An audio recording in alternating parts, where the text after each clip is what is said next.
what do I want to feel? What is my why? And this is the way actually we design.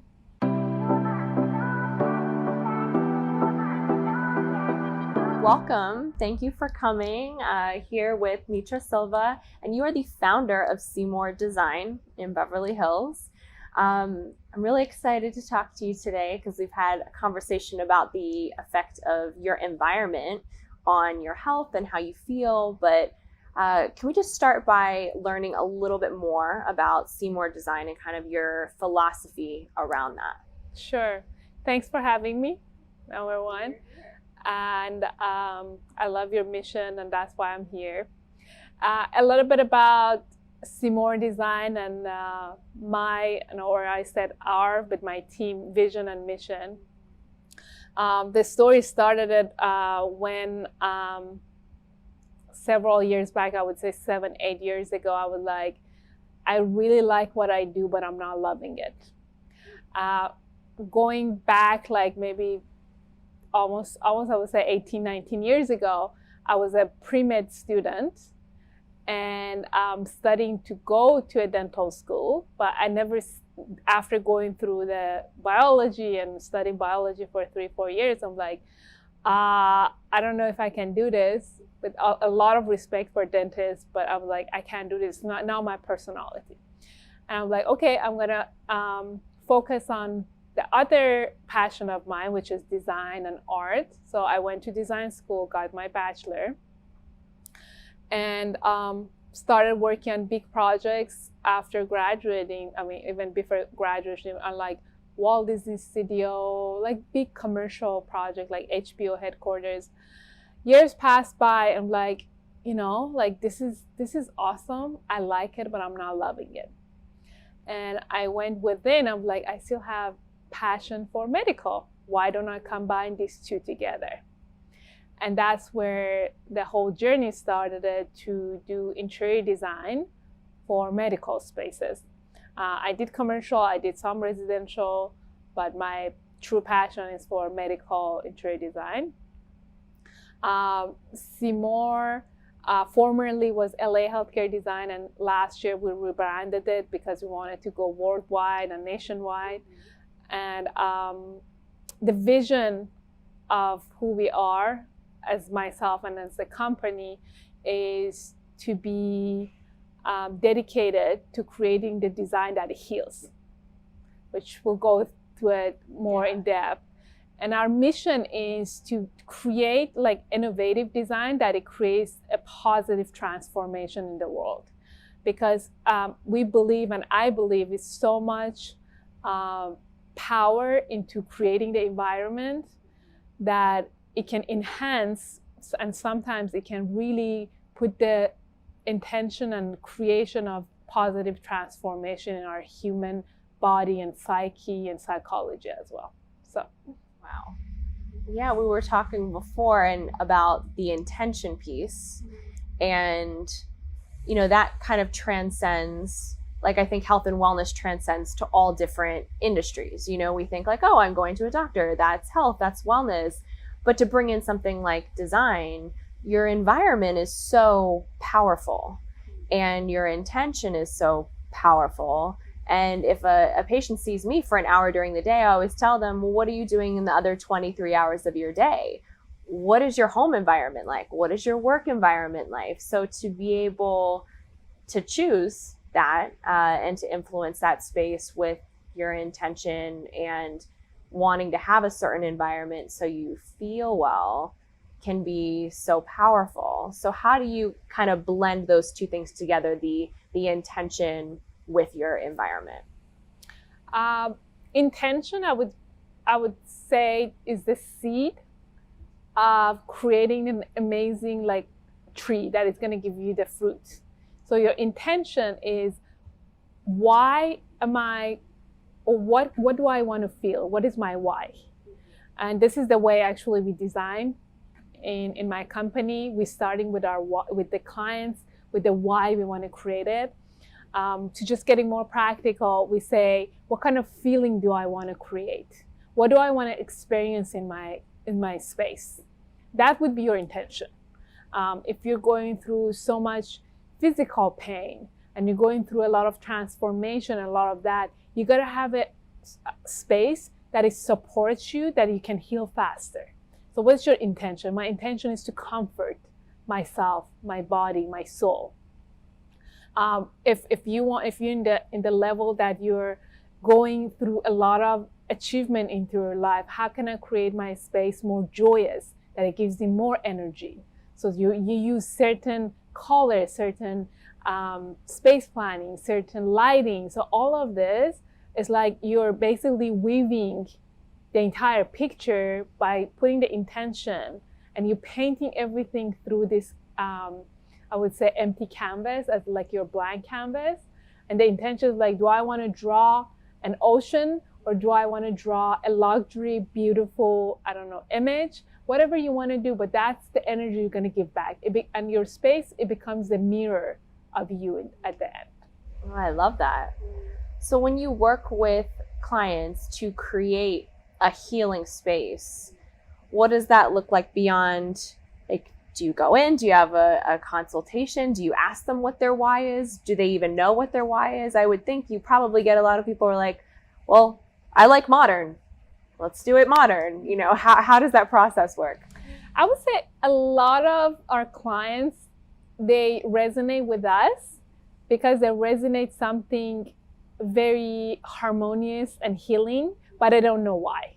Okay. It's just like, oh, I like that.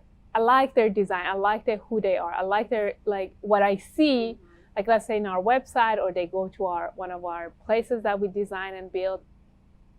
But it's a process, right? First, but the biggest point is to keep it simple. Simplify so we don't overwhelm our client. We have a questionnaire asking all these questions that I'm saying. Like, what is your why? What is the feeling you want to create? Who do you want to serve? If you're a plastic surgeon or you're a GI doctor, your patients and clients are totally different. Yeah. If you're a dentist, your patients comes with the mental pain before they even know you. So you got to be able to weave your marketing, which is your logo, your website, your interior design, speak the same language. So first we start with the questionnaire. We understand them, like who they are. And then we go through the process of mood board. It's just one page that it's not a collage, but we create a mood for them, and we give them options, like, how do you feel about all of this? And it's not necessarily an image of the space, it's like a texture, like maybe a color. And it's like, it depends on each project, and it's very custom. And then we explain it. Why did we select these certain colors? So we actually go to color psychology. It's not hard to find it. Any of your listener or viewers, they can just Google it. What is the psychology behind blue? But because we do it such a custom, it becomes a whole picture that, I mean, as a professional, we can tell them what to do with it, but anyone at home can do it in a simpler way. It's not going to be at depth, but they can still do it. So, and then from there, we look at the space planning. Like, if you want to make your patients feel welcome, you make sure the first thing they see is your team or your staff smile, your sometimes logo, that it has a beautiful backlit. It's not too powerful, but it's like saying, I'm here. Like, just talking to them through and the lighting is important. One of the elements in interior design that not many people know is the indoor air quality, how fresh that is, how clean that is. You don't use toxic material. Toxic, what I would say, like old days paint that would smell for days. Those are all gases and toxic.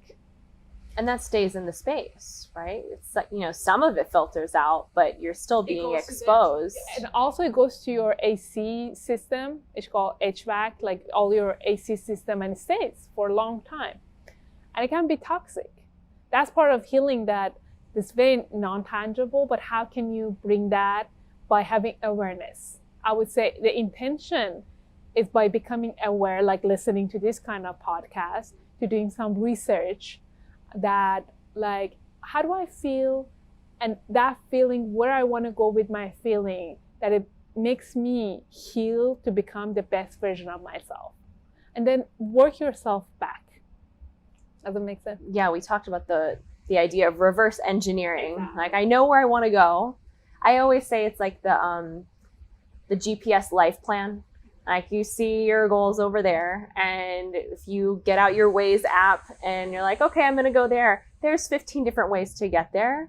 But it's important to have that plan and that structure. You know where you want to go, and then, okay, work our way back. What time will we need to leave the house in order to get there? End result in your mind, and then work yourself backward. Yeah. And I would say the end result is your intention, the feelings, and being aware. And then, like, if you want to create a very calm space, you're never going to choose red color into it. If you want to create a very vibrant space, you would do something like red or like tomatoey, like all of those colors that it comes together. So yeah, just having that intention, having the awareness, and work yourself backwards, like reverse engineer. I think sometimes you'll walk into a space and it feels really good, and you can't even put your finger on, like, oh, what is that here?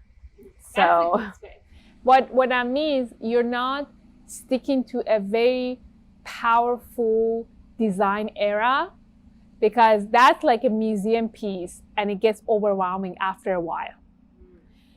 It's nice to visit it once or twice. This is my take on it. I like the design that it hugs you, that embrace you, not impact you and empower you, right? It has to be that dance between your emotions, your feelings, and to the space. And you like it, but you don't know what you like.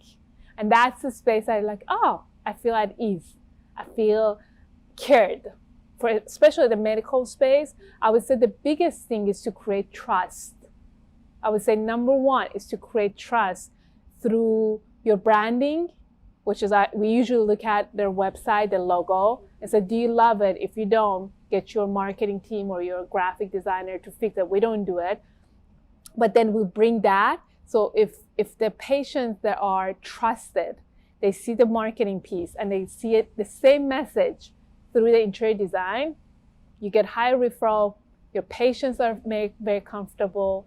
And the other part that is really important for me and my team, I always tell our clients, you know how to say happy wife, happy life? Mm-hmm. I say happy staff, happy business.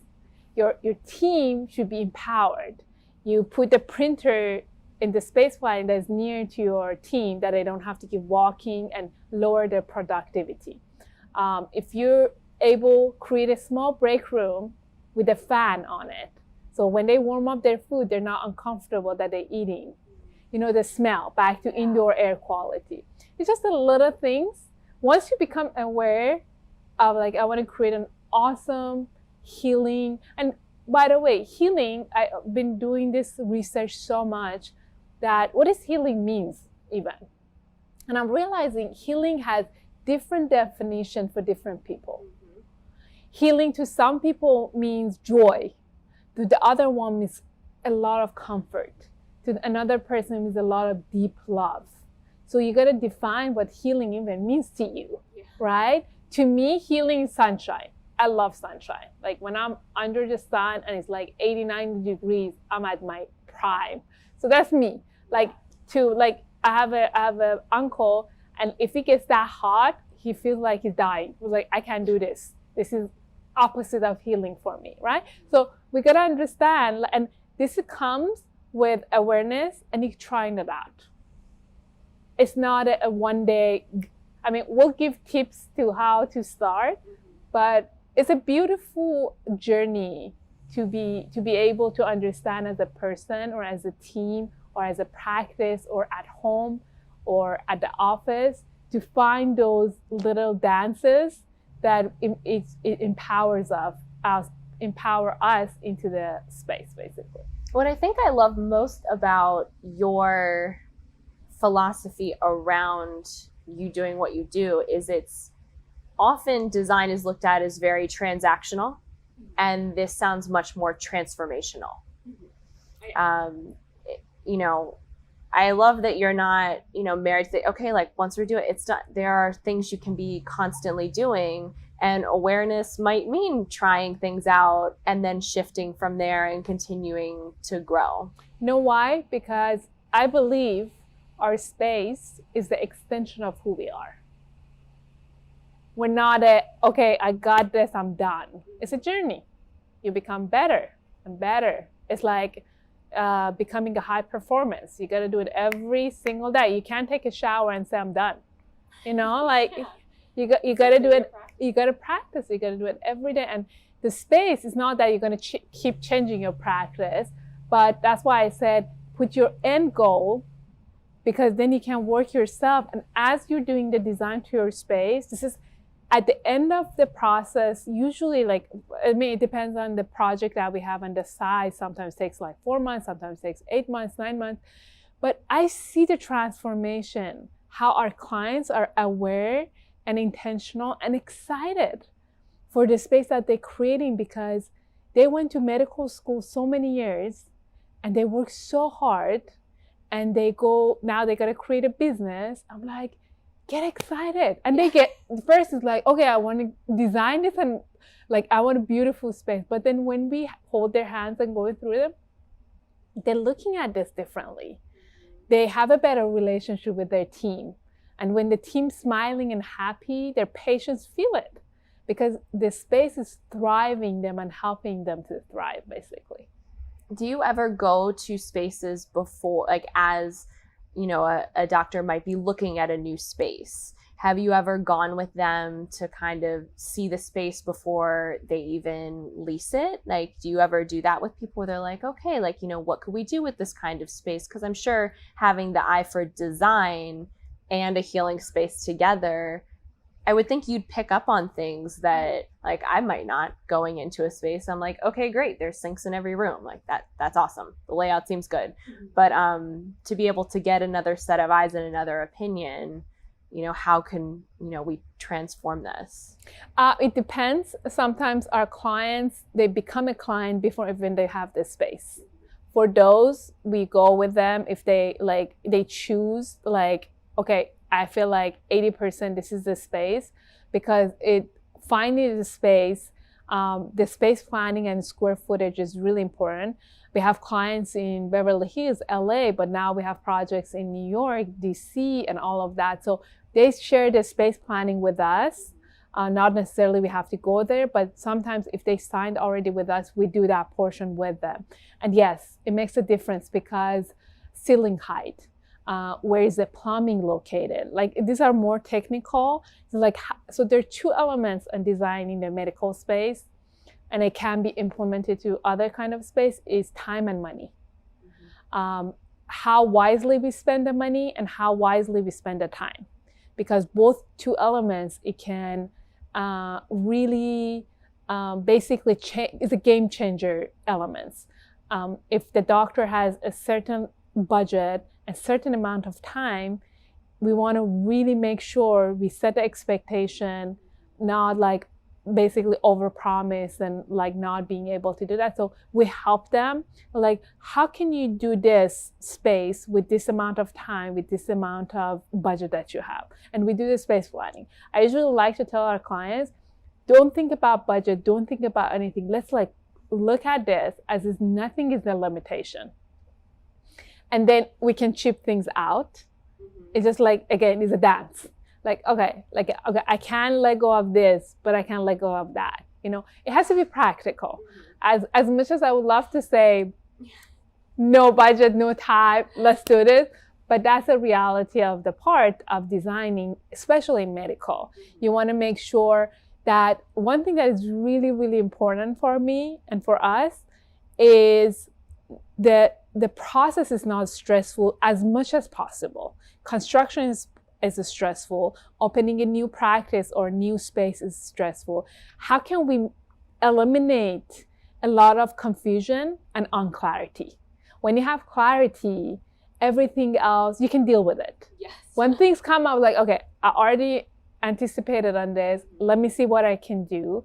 And you know what, like there's a lot we can do, but as much as my team and I can, or even like anyone who wants to design, get as much as info in the beginning So you have less surprises, because when you open the walls, when you do things, when you go to deep construction, right? Control the controllables. Yeah, exactly. Yeah, exactly. But one thing I want to just say is, like, put that intention regardless to make the process enjoyable, because it's not worth it. If you, like, things come out, like, I have a team, if they hire a team, and I always tell our clients, your project will be as good as the team you put together, the design team, the architecture team, your construction, general contractor, low voltage, like a 4 or 5 elements, sometimes engineer, but trust them. If you hire them and you do your research, trust them, and always communicate with them. Because throughout the design and construction, when it comes, if you don't know what is happening, it creates a lot of stress. But when you're aware, you're like, okay, this is how it's going, this is how much delay or whatever is happening, but you're aware of it. And I think it has to be an interactive process for any doctors or anyone who wants to do any kind of construction. If it's your home, if it's your office, if it's your medical space, if you want to create surgery centers, we do a lot of surgery centers, which is a lot of detail and technicality. And like, okay, let's communicate. Depends on how much they want us to be involved into the process, but we just set up like weekly calls and update and talk. Let's talk about, okay, these are what happening. 10 minutes, make a bullet point. What's happening? Like, these are the information, go through it, and you're good to go. So having a team, good team, if they're doing the bigger project, it helps a lot. But back to our conversation, is just the journey must be enjoyable. Otherwise, I tell clients, if your journey is not enjoyable and healing, your end result would not be healing. Okay, just make sure what kind of energy you're constantly putting into this space, right? So that's part of the process. Just intention carries itself out throughout the process, and also making sure that intention part, as you said, is transformational when you keep yourself close to that intention. Yeah.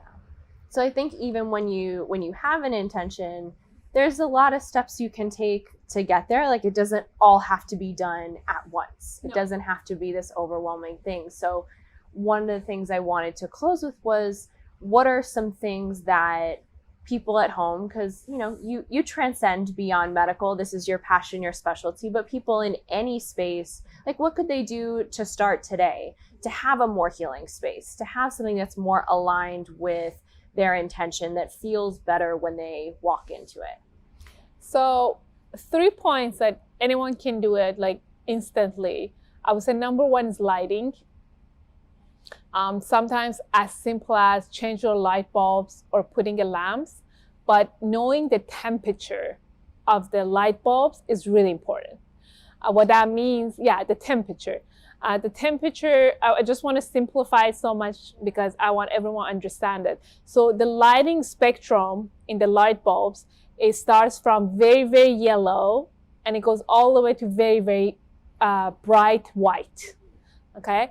What I like, and the way we design, I like it to stay with the natural lights, which usually is 3,500 Kelvin.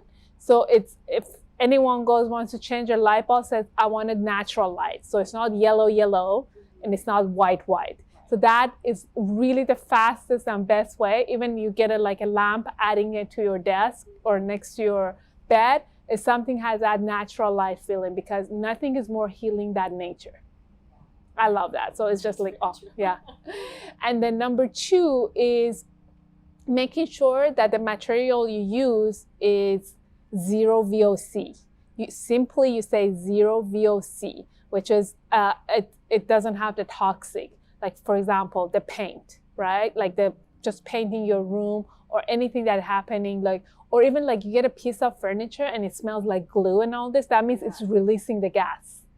That's toxic. So replace that immediately, because you're basically compromising your health over getting something, that you didn't know. But if you even doing a purchase, making sure that's like really practical. Number three, the fastest and simplest way is just the feeling that you want to achieve. Look at what color resonate with you the most and get a piece of accessories. I would say from a pillow, if it's like orange or it's like turquoise, or something that it can really help you with bringing that feelings into your space. I would say is a number three. Those are perfect. They're so easy and tangible. You don't even have to go and, repaint your walls and everything. I could go and get a turquoise pillow. Yeah, exactly. No, I love that. Thank you so much for coming. And we'll also put those tangible tips in the comments below for people to take home. Everyone can take away something, whether you're in a medical space or not. But Mitra, thank you so much for coming. And we'll put the info for Simour Design below as well. My pleasure. Thank you for having me. Thank you.